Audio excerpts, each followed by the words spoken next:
was investigating allegations of religious persecution, but in communist Vietnam, it's tough to film what the government doesn't want you to see. It's getting more and more difficult to work here as time goes by. We feel sure we've been followed, at least on a few occasions. We cannot trust our phones, either our local mobiles or the phones in our hotel rooms. Whenever we get a chance, we make snatched calls from phone boxes.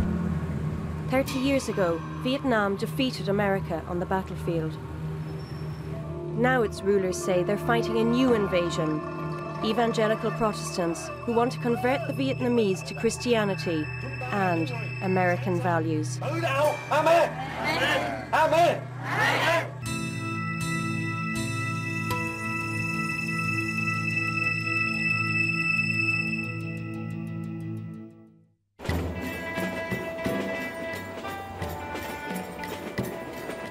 We were on the Reunification Express. It takes you right through the old front line between what was the communist north and the American-controlled south.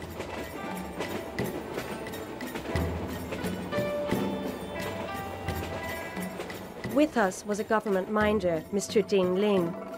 It was his job to decide what we could and couldn't film. There may be no freedom of the press here, but the Communist Party has made its peace with capitalism. Vietnam has flung open its doors to foreign companies and foreign investment. After China, this is the fastest expanding economy in Asia. This man comes from Hanoi. He and 14 of his friends and colleagues are on their way to Saigon, where they're going to work in construction. The reason they go there is there's better money and a demand for labour. Vietnam's communist rulers fought America to keep capitalism at bay. Now they rely on it. The prosperity it's bringing helps keep them in power. If you want to see how the Communist Party has adopted the American ideology it fought to defeat, try some war tourism. Our minder, Lin, took us to the Cu Chi tunnels, one of the bloodiest battlefields of the war. First stop, the souvenir shop aimed at American tourists. For a couple of dollars, you can buy a replica lighter engraved with a motto popular among American GIs of the time. Death is my business, and business has been good. Below the ground are nearly 200 miles of tunnels, from where Viet Cong guerrillas would launch operations. Colonel Chow Lam was one of them.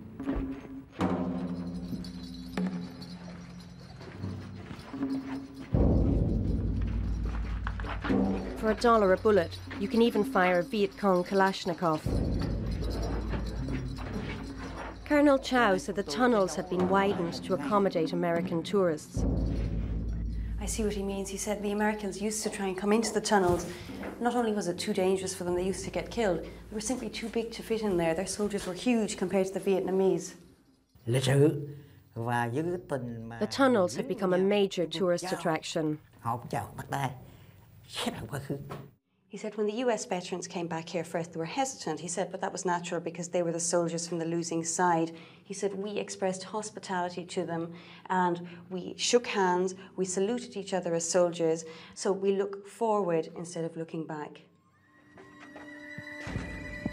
Looking forward has turned this battlefield into a theme park for American tourists. Yet the thousands of fighters who died here did so for communism. Vietnam's rulers have to decide how much more Western ideology can be allowed before the war is seen as pointless and their authority threatened. It's no idle debate. Millions of Vietnamese died in the war. Its legacy can't be washed away. Although US companies dispute it, most Vietnamese believe that thousands were born disabled because of America's heavy use of the defoliant Agent Orange. My name Hoa. Hoa is 20, her sister Huan Hon 29. Their father worries about who will look after them when he dies. Do you understand why you and your sister were born this way?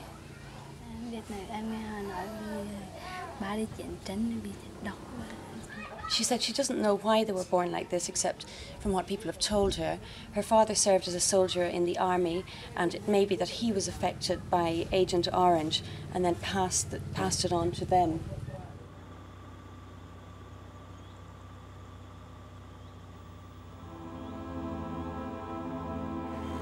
To its people, this is Saigon, capital of the old South Vietnam. To the authorities, it's Ho Chi Minh City, named after the wartime communist leader. The Communist Party is drawing the line against Western ideology, above all, the growing popularity of American-style evangelical Christianity. I slipped away from our minder to meet an undercover Western missionary. He said religious persecution was growing. The authorities in this country are able to say that America lost the war with guns and bullets and bombs, but America still wants to overthrow our system, and the weapons of peaceful evolution are democracy, human rights, and religion. So religion is seen as a tool to still interrupt and even overthrow the communist system over here.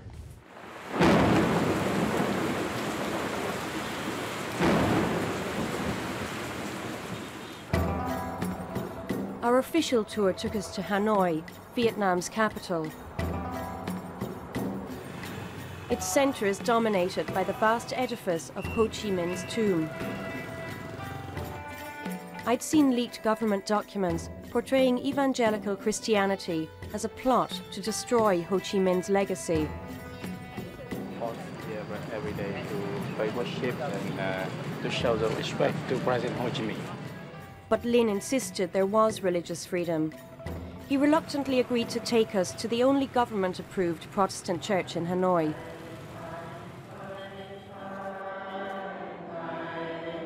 Government-approved churches, Catholic and Protestant, are strictly controlled to ensure they don't threaten the Communist Party's authority. Clergy are trained in state seminaries, sermons monitored. Constitution guarantees of religious freedom are worthless because the security services can detain anyone they consider to be acting against the interests of the state.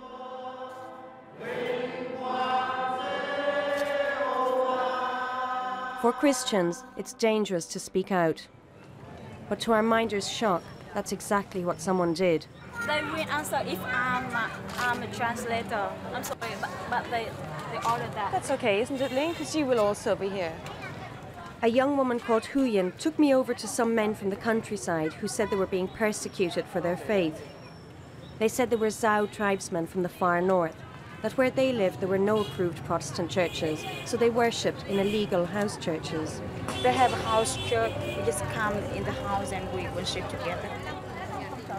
They said when they held their private services, the authorities shut them down. They have not yet made the proper... Mr. Ling said they had not made the proper applications to have their churches approved. I got the impression Huyen and the men had heard this speech before. The activities approved. They listened politely. Then the men said it would make no difference. Christians would still be beaten and jailed. They said that if they ask for permission, they have no permission. Mr. Ling asked for the interview to end. Okay, so thank you very much. Come on. Our interview had put them at risk, but they said they wanted people to know the truth. You know, if they get into trouble, if anyone gives them a hard time, please try and get word to me. In the car afterwards, Ling was unhappy. So what should we do next to investigate this further? These people have said one thing, you're saying something else, so how do we get to the bottom of it?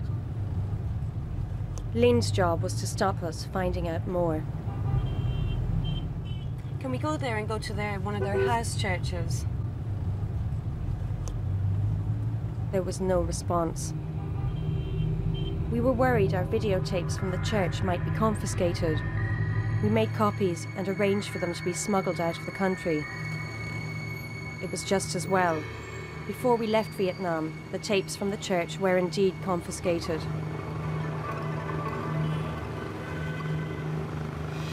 A few weeks before, a news report on state-run television had announced the arrest of an evangelical minister, Nugent Hong Quang. Traitors outside Vietnam, said the report, had portrayed Quang's arrest as an act against religious freedom. But the truth was, Quang and his 14,000 followers in the Mennonite church had been controlled from America and were working against Vietnam. Just before his arrest, Quang published internet articles criticising the government for jailing religious dissidents. In Hanoi, I pushed to see if I could find out more about Reverend Quang and perhaps even interview him in prison. Eventually, I was told there was good news. We finally have an interview with the Government Committee on Religious Affairs. Xin chào, hello. This government body has the job of making sure the churches keep to the party line. Hello, xin chào, xin chào. In theory, its officials are also meant to protect the religious freedoms that are allowed. Thank you very much for seeing us. It's very good of you. Lin couldn't join us, so we were given a government translator. Mr. Zon, the Mennonite pastor, Reverend Quang of Ho Chi Minh City, could you explain what is going on? They said they'd never heard of him. They wondered if I'd been misinformed. But he's a pastor. Pastor? But he's a pastor. He's a reverend of the Mennonite Church. That's a religious organization. Ông là một mục sư và ông là trong một tổ chức của tôi nào? Không có mục sư đâu. Chúng tôi nắm mục sư kỹ lắm mà cũng rất là gần. They said they'd never heard of this well-known evangelical church. I persisted. Mr. Quang is his name, Reverend Quang, a Mennonite pastor from District 2 in Ho Chi Minh City. Thì có lẽ đấy là câu trả lời. Còn về bản thân về phương diện tôn giáo thôi thì chúng tôi không quan tâm đến vấn đề đó. They said he must be a criminal, and so it had nothing to do with the Committee for Religious Affairs. Groups across the world had protested against the Reverend Quang's arrest, but the Committee for Religious Affairs denied even knowing who he was. Our relationship with the authorities was growing frostier. The longer we stay here, the more uncomfortable I feel doing this story. Ever since we broached the subject of religion, the whole atmosphere of this trip has changed. We've put in many requests. Everything is very, very difficult. We're being refused most of the things we ask for, and we're going to have to find some other way or we won't be able to tell the full story.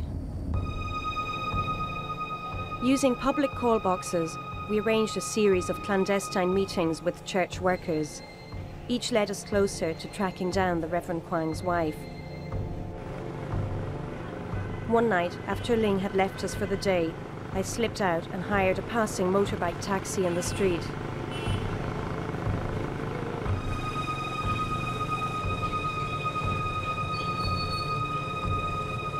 Once I was confident I hadn't been followed, I was finally able to meet with Quang's wife. A mother of 3 young children, Letty Fudong knows if her husband is charged with crimes against the state, he may face a 20-year jail sentence. She was still waiting to find out exactly what he would be charged with. She feared the delay meant evidence was being fabricated. She said she doesn't know where her husband is. She hasn't had a telephone call from him since he was arrested. She went in person to see the police in District 2 and they said they were still processing Reverend Quang's case, and for that reason she probably won't get to speak to him for around 3 months at least. Her desperation to speak to her husband was balanced by her terror of visiting the police. She said one of her husband's colleagues was arrested almost 5 months ago. His 3 colleagues went to the police station to find out what had happened to him. They were all taken into custody. The next morning, the sister of one of the assistant pastors came to the station to find her brother. She saw one of the pastors, and he told her that the night before, all 4 of them had been badly beaten, one of them so badly he was almost killed. Why is the government so afraid of your husband? Why would they go to such great lengths to jail him and then lie about why they jailed him? The answer was simple. the Communist Party's fear of rival sources of authority. She said the government is worried about her husband because he's a leader in his community and people could rally behind him. We were given some video of the Reverend Quang assisting in the building of a church. It was being constructed without government permission. Quang's American-style evangelism champions individualism. Vietnam's rulers see his followers as subversives, trying to win for America the victory against communism the US military could not. Tự đạo. Amen. Amen. Back on the official tour, Linh took us to a Buddhist temple.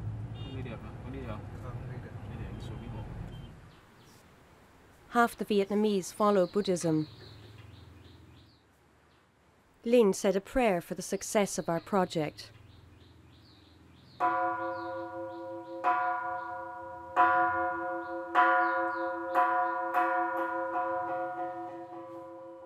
One-tenth of the population are Roman Catholics. Protestants are a tiny 2%, but their numbers have increased tenfold in the last decade. We'd learned of one unapproved Christian community that the authorities hadn't shut down. It had applied for legal status 8 years ago, but hadn't heard back. We've come to a hotel in Hanoi where there's a service for Christians every Sunday morning, the Hanoi International Fellowship. You have to be a foreigner to come to this. And this is not a church, because it's not approved to be a church. They have activities here, and that's allowed.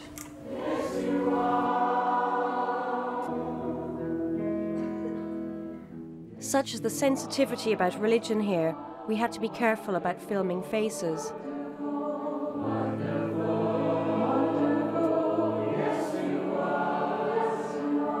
Rusty Veery had agreed to be filmed. He cares for people with AIDS, funded by Christians in America. The authorities need his help, but Rusty's religion comes as part of the package. What difference does it make to a person with terminal illness if they do accept Jesus? It's just overwhelming to them to know that even though they're going to die, that the second they die, they will be in the arms of Jesus and that they will have eternal life with him. But what about people with terminal illness who are not Christians? Well, unfortunately, those people that die that are not Christians won't go for eternal life. They'll be separated from God. And that's a very sad thing, and a lot of times it's very hard for Christians to see that happen, but we hold out for the last minute that they will change in that last second, in that last breath they take, that they will cry out for God and accept Jesus. What percentage of patients you work with do accept Christ?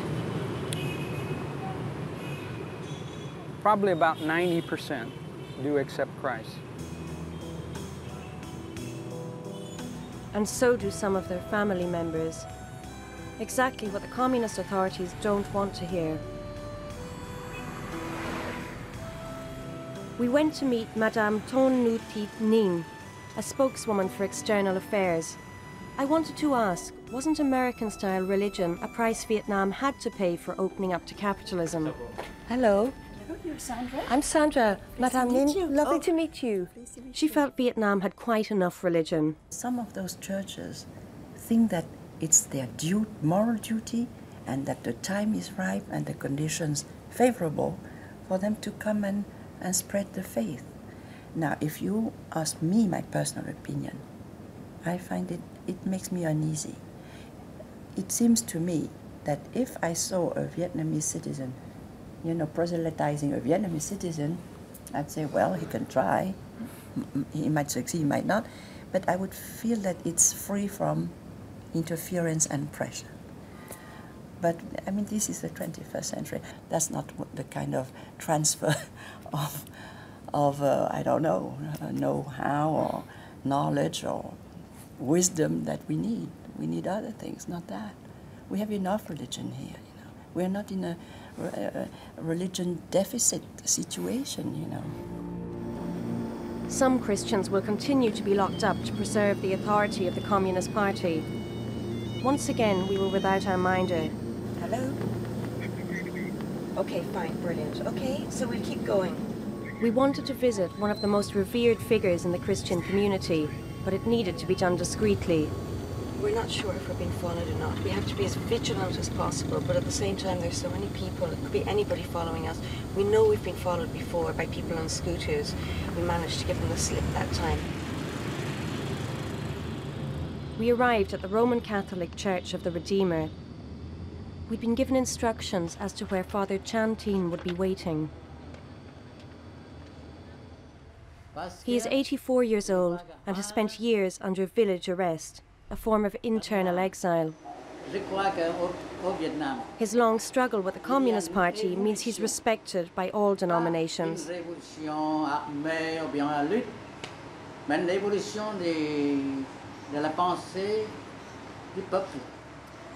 He said there's an evolution going on in society. It's not an armed movement, it's a development of thought.